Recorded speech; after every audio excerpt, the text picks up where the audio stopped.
ушу Айтылуу Аксы жергесинин дүйнөгө эмблемасы болгон Сары Челек көлүнүн айланасында ушундай жакшынакай таза абада жалпы 5 күн эс алып 1 жылдык иштеген ишиңердин эмгегиңердин алдагы көйгөйлөрдүн чечилиши менен аракеттенип мындай чарчоо бастыны ушул жерде өткөзүп аткандарга биз аксылыктар сыймыктанабыз. Ушундай жакшынакай демиңер менен аман эсен үйүңүздөргө келген жактарыңыздарга кайтып алышыңыздарга тилектешпиз. Ошондой эле ошо азыр эле айтып коеюн. Баргандан кийин биздин Аксыдагы көргөн, билген жакшы жактарыбызды ар бириңиздер элге жеткизип барасыздар деген ойдомун. Менин оюмча аракет жакшы эле болду окшойт. Биз натуралай көрсөттүк.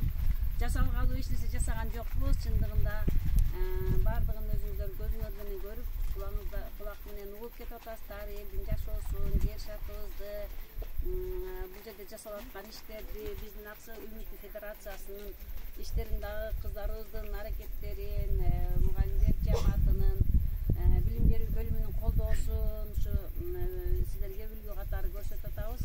Чындыгында мен өзүмчө жакшы эле иштер болду деп ойлодум дагы. Кече слайдтарды көрсөтүп, тажрыйбабыз жөнүндө бөлүштүк.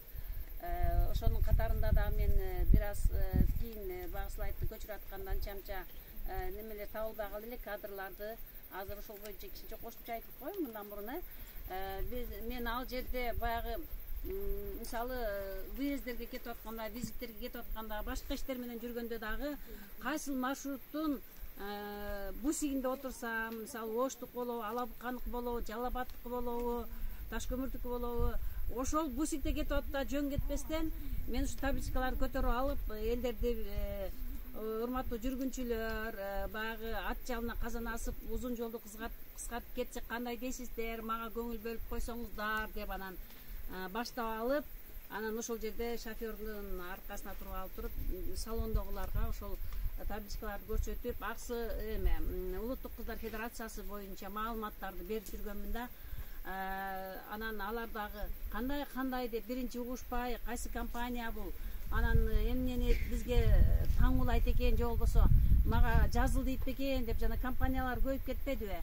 Ошондой ойдо калышып эле анан башында көңүл бурбай келип отурдан кийин мындай жарым маалымат бергенден кийин анан баары тынчтанып, улуусу, кичүүсү, аялды, эркекти, чоң кишини баардыгы угуп калышат. Анан ушундай барбы? Ооба, бар. Бизде азыр ушу Кыргызстанда түптөлүп, уже бүткүл дүйнөгө таанылып калды деп эле биздин эмблемабыз болгон Айтурганды айтып баштайбыз. Ошол демек дүйнө көңүл бөлгөндөн кийин биздин Кыргызстандагы жашап аткан ар бир уң бурчта жашап аткан өзүбүз эмне үчүн көңүл бөлбөшүбүз керек? Сизде да кыз бар, бизде да кыз бар. Эми кыздар эле дей турган болсок, ал эми чындап келгенде ошолордун залакасы уулдарга тийип калышы мүмкүн. Ата энесине тийип калышы мүмкүн. Илгертен айткан, кимдин уулу, кимдин кызы деп сөз кетет. Ошон үчүн биз азыртан нарктуу кыздарды, барктуу кыздарды тарбиялап алышыбыз керек.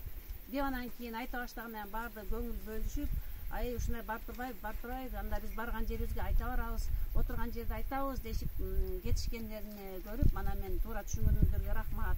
Сиздерден эч ким эч нерсе сурабайт, болгон эле маалымат берип коелу. Себеби жапа тырмак тишпесек, азыр бизде республикада болуп аткан, өлкөбүздө болуп аткан ар кандай тагдырлар бизди түшөлүп келет. Ошону мен педагог катары, жөнөкөй эле педагог катары сиздерге ушу маалыматты жеткиргим келди. Мен алар башка жагын айтып дебей эле коеюн деп кана кыскача гана маалымат берип коймун. Эми ал канчалык деңгээлде башка жакка сиңип атканын билбеймин. Анан ошондой эле мен жаңы эле Аксы Үмүттүү Кыздар Федерациясы түзүлгөндө больницадагы медиктерге дагы кирип, ошолорго да түшүнүк бере баштаганмын. Алар менен да түшкөн кадрларым бар. Анан ден соолук, ошондой эле бир запкы жеп калган кыз үчүн силердин дагы бир топ энергияңар кетет деп алар менен дагы аңгемелешип чыкканмын. РОВДга кирип, милиционерлер менен аларга дагы ошентип начальнигине баш болуп сүйлөшүп, мага ушу чогултуп берсеңиз, мен ушуларга түшүнүк берип коеюн деп. Көчөдө постто турган милиционер менен да сүйлөшүп жүрдүм. Таксисттер менен канча сүйлөшүп жүрдүм. Кызыл Ак ачуунун башында силер турасыңар. Анан тигил жакта бул жакта болгон ушактын, айыңдын, фактылардын бардык маалыматтар сиз аркылуу кетет. Ошон үчүн силер да көңүл бөлгүлө. Эгер ушундай бир учурлар силерде болуп калган болсо, ситуациялар, анда кимге кабар бересиңер? Кантип ошолго жардам берип коесуңар? Ошол да болсо силердин өлкөгө кошкон салымыңар. Албетте эми акча табабыз деп 5 сом үчүн иштеп, ушул жерде турасыңар. Бул жак айдап кой, тигил жак айдап кой. Мынча сом берем десе үйүнө жеткизип бер. Ал ким? Эмне үчүн алып кетип атат? Ар жагын ойлонбойсуңар. Бирок кызыгып коюшуңуздар керек. Себеби ал жашы жете эле кыз болуп калышы мүмкүн. Бирок туура азыр бизде быйыл неме жашы жетпей туруп турмушка чыккан кыздар бар экен. Мындан 3 жыл мурун 9 бүлтөлүү окуяга алышып, анан